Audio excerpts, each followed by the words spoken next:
Lucifer fue creado por Dios como un querubín de esplendor inigualable, adornado con perfección y sabiduría, conforme Ezequiel 28, 12, 15 describe poéticamente.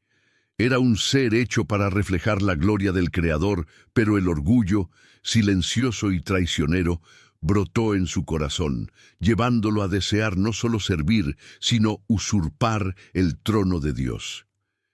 Ese detalle es profundo, porque nos muestra que incluso en el cielo, donde habitaba la perfección, la libertad de elección existía, y Lucifer la usó para rebelarse. Cuando Isaías 14, 12, 14 registra su ambición de subir por encima de las estrellas de Dios, vemos un espejo del peligro que el orgullo representa en nuestras propias vidas. ¿Cuántas veces intentamos vivir como si fuéramos autosuficientes sin reconocer nuestra dependencia diaria de Dios? Ese mismo espíritu de insumisión puede aparecer en cosas pequeñas, en el deseo de controlar todo, de no orar, de pensar que nuestros logros son fruto solo de nuestra fuerza. Y aquí está la lección. Práctica. Cada vez que doblamos las rodillas en oración, confesando nuestra limitación, estamos haciendo lo opuesto de lo que hizo Lucifer. Nos estamos humillando delante del Altísimo, y Santiago 4:10 garantiza que humillaos delante del Señor, y Él os exaltará. Por lo tanto, reflexionar sobre la caída de Lucifer no es solo mirar un evento distante, sino también ver una advertencia para nuestro corazón hoy. Pero la historia no se detiene aquí, porque después de su rebelión hubo un enfrentamiento inevitable que cambió los rumbos de la eternidad, y es precisamente sobre eso de lo que hablaremos en el próximo punto. Cuando Lucifer decidió desafiar el orden divino, el cielo se convirtió en escenario de una batalla cósmica que resuena hasta hoy. Miguel, el arcángel, se levantó con los ejércitos celestiales contra el dragón y sus ángeles. Apocalipsis 12, 7, 9. No era una guerra hecha de espadas físicas, sino de autoridad y sumisión, un enfrentamiento entre la verdad eterna y la mentira arrogante. Y el resultado fue claro. Satanás y sus seguidores fueron derrotados y expulsados, probando que ante la santidad de Dios no existe rivalidad verdadera. Este episodio es un recordatorio poderoso para cada cristiano de que, incluso cuando el enemigo parece triunfar en nuestras vidas, su derrota ya está decretada por la sangre del Cordero. Muchas veces nos sentimos como si estuviéramos en medio de batallas espirituales imposibles, tentaciones, opresiones, dudas. Pero así como Miguel no venció por su propia fuerza, tampoco nosotros somos llamados a luchar solos. Efesios 6:10 nos recuerda a fortalecernos en el Señor y en el poder de su fuerza.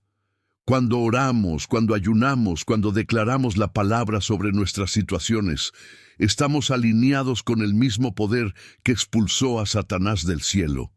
Y mira cómo esto cambia nuestra perspectiva. Si la victoria ya fue conquistada en las regiones celestiales, lo que vivimos aquí en la tierra es solo el desarrollo de esa certeza.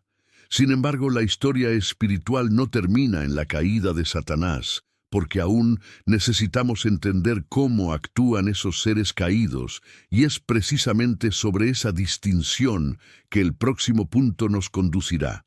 Muchos confunden ángeles caídos con demonios, pero la Escritura y la tradición bíblica nos muestran matices que vale la pena observar. Los ángeles caídos, como los que siguieron a Lucifer, mantienen su naturaleza espiritual original. Son seres poderosos, organizados en jerarquías, actuando como principados y potestades. Efesios 6:12, influyendo en sistemas, gobiernos y estructuras de poder. En cambio, los demonios, mencionados varias veces en el Nuevo Testamento, aparecen de forma distinta. Buscan cuerpos que habitar, como vemos en Mateo 8, 28, 32, cuando le piden a Jesús entrar en los cerdos. Mientras los ángeles caídos operan como generales en esferas elevadas, los demonios actúan más de cerca, intentando encarcelar la vida cotidiana de las personas con vicios, enfermedades y opresiones. Esta diferencia nos enseña algo práctico.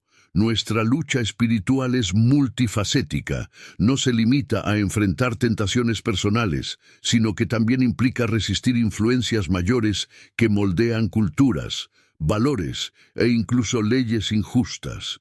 Y aquí entra la importancia de estar atentos. Al orar, no pedimos solo liberación personal, sino que intercedemos por las ciudades, por las familias, por las naciones.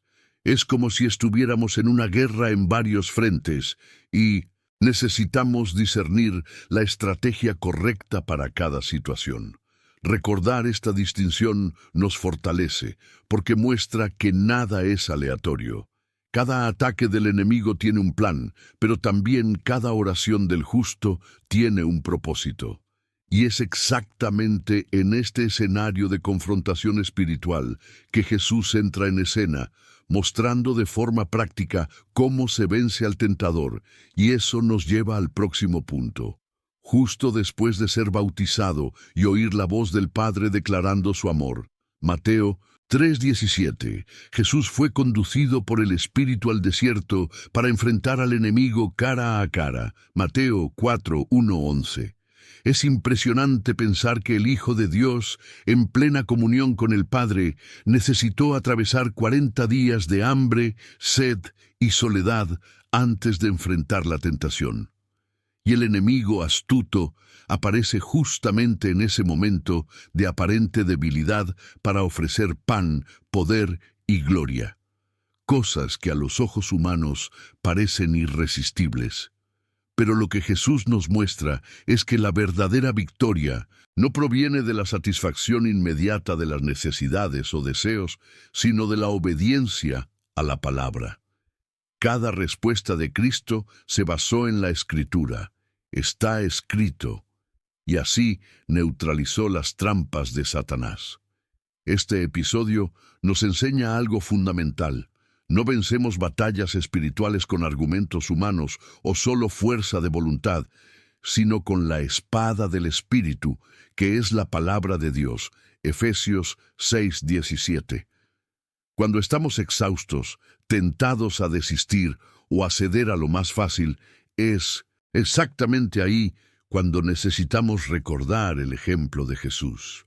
Aplicando esto de forma práctica, podemos vencer la tentación de mentir, de caer en vicios, de buscar atajos, cuando elegimos confiar en la promesa de Dios en lugar de la propuesta del enemigo. Y si hasta el mismo Cristo enfrentó al diablo y salió victorioso, tenemos la certeza de que Él nos capacita para hacer lo mismo. Pero la actuación de Satanás no se detuvo allí. Buscó nuevas brechas, y una de ellas fue encontrar un aliado en 1910, el círculo más cercano del Maestro, lo que nos lleva al próximo punto. Entre los 12 escogidos había un hombre que caminaba lado a lado con Cristo, participaba de los milagros, oía las parábolas e incluso tenía responsabilidad sobre la bolsa de dinero del grupo. Juan 12:6. Ese hombre era Judas Iscariote, y la Biblia nos muestra que en determinado momento Satanás entró en él. Lucas 22:3. Llevándolo a tramar la traición del Maestro por 30 monedas de plata. Mateo 26:15.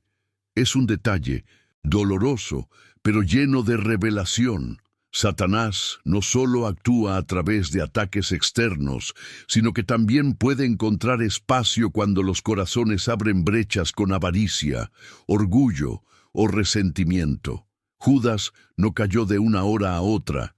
Su inclinación al dinero ya demostraba dónde estaba su verdadero tesoro. Aún así, aquello que el enemigo planeó para destrucción se convirtió en el camino de la redención. Al entregar a Jesús, Judas aceleró el plan divino de la cruz, probando que incluso los golpes del diablo sirven, en última instancia, al propósito soberano de Dios. Esto nos trae una lección práctica. Muchas veces, las traiciones y decepciones que sufrimos pueden transformarse en peldaños para que el Señor cumpla su propósito en nuestra vida. Cuando nos vemos heridos por alguien de confianza, necesitamos recordar que Cristo también fue traicionado por un amigo cercano y que su dolor no fue en vano. La invitación aquí es aprender a perdonar, no por ingenuidad, sino porque sabemos que Dios puede transformar cada herida en instrumento de victoria. Pero para comprender aún más la soberanía divina sobre los ataques de Satanás, necesitamos mirar una de las historias más antiguas y profundas de la Biblia, la experiencia de Job. El libro de Job abre una ventana rara sobre el mundo espiritual, mostrando que Satanás no tiene libertad absoluta, sino que solo puede actuar cuando Dios lo permite. En Job 1, 6, 12, vemos al adversario presentándose delante del Señor y pidiendo autorización para tocar la vida de un hombre íntegro. Lo curioso es que el mismo Dios testifica de la fidelidad de Job, llamándolo hombre íntegro y recto, temeroso de Dios y apartado del mal. Job 1, 8. Aún así, el Señor permitió que Satanás lo afligiera, pero con límites claros. Primero no podría tocar su vida, luego no podría quitarle el alma. Esto nos enseña algo poderoso. El diablo nunca opera fuera de los límites establecidos por Dios. Job perdió bienes, hijos y salud, pero no perdió su fe. En medio del dolor, sus palabras resuenan como ejemplo para nosotros. Desnudo salí del vientre de mi madre, y desnudo volveré. El Señor dio, y el Señor quitó. Bendito sea el nombre del Señor. Job 1:21. Esta confianza radical muestra que la verdadera adoración no depende de las circunstancias, sino de la convicción de que Dios sigue siendo soberano. En la práctica, esto nos recuerda que las pruebas que enfrentamos, pérdidas financieras, enfermedades, rechazos, no son señales de abandono, sino oportunidades para experimentar la fidelidad divina. Así como Job fue restaurado al final con el doble de lo que poseía, Job 42:10, también podemos creer que cada fase de desierto puede transformarse en testimonio de victoria. Sin embargo, ese mismo Dios que pone límites a Satanás también nos muestra en Jesús el camino de misericordia para todo hijo que se aparta, y esa revelación se hace clara en la siguiente parábola. En Lucas 15, 11, 32, Jesús cuenta la parábola del hijo pródigo, un retrato vivo de la misericordia y del corazón acogedor del Padre. El joven, movido por la prisa y la ilusión de la independencia, pide su parte de la herencia y se lanza al mundo, gastando todo en placeres pasajeros hasta caer en la miseria. Esta historia ilustra no solo la condición humana de alejamiento de Dios, sino también el anhelo del enemigo de vernos lejos de la casa del Padre. Sin embargo, el momento más impactante no es la caída, sino el regreso. Volviendo en sí, el hijo decide volver y encuentra no a un padre airado, sino a un padre que corre a su encuentro, lo abraza y lo restaura a la posición de hijo. Es como si Jesús nos dijera: no importa cuán lejos hayamos ido, siempre habrá brazos abiertos esperando el arrepentimiento sincero. Y aquí está la reflexión. Si Dios es capaz de actuar con tanta paciencia y amor ante un hijo rebelde, ¿cómo no creer que su justicia también va acompañada de misericordia ante todas las criaturas? Esta parábola nos invita a practicar la misma postura de acogida en nuestras relaciones, perdonar ofensas, recibir de vuelta a quien nos hirió y reflejar el corazón del Padre. Y al observar ese amor que restaura, comenzamos a entender que la historia de la humanidad camina hacia un desenlace donde la gracia y el juicio se encontrarán, y es sobre ese juicio final que el próximo tema nos conduce. El Apocalipsis nos muestra que hay un día señalado en el que toda la historia humana y espiritual encontrará su clímax delante del trono de Cristo. En Apocalipsis 20:10 está escrito que el diablo, la bestia y el falso profeta serán lanzados al lago de fuego y azufre, donde serán atormentados por los siglos de los siglos. Seguidamente, Juan describe la visión del gran trono blanco, delante del cual todos los muertos serán juzgados según sus obras. Apocalipsis 20:11-15. Es una escena solemne e inevitable, donde no hay lugar para justificaciones ni disfraces. Cada vida será pesada delante de la justicia perfecta de Dios. Esta realidad debería despertar en nosotros tanto temor como esperanza, porque para aquellos cuyos nombres están escritos en el libro de la vida, ese juicio no es condenación, sino confirmación de la promesa de vida eterna en Cristo Jesús. Romanos 8:1. Es en este punto que entendemos: el mal no tendrá la última palabra, y el caos del mundo no será eterno. Dios restaurará todas las cosas al orden original, limpiando la creación de toda injusticia. En la práctica, esto nos lleva a vivir cada día con propósito, recordando que nuestras decisiones tienen eco eterno.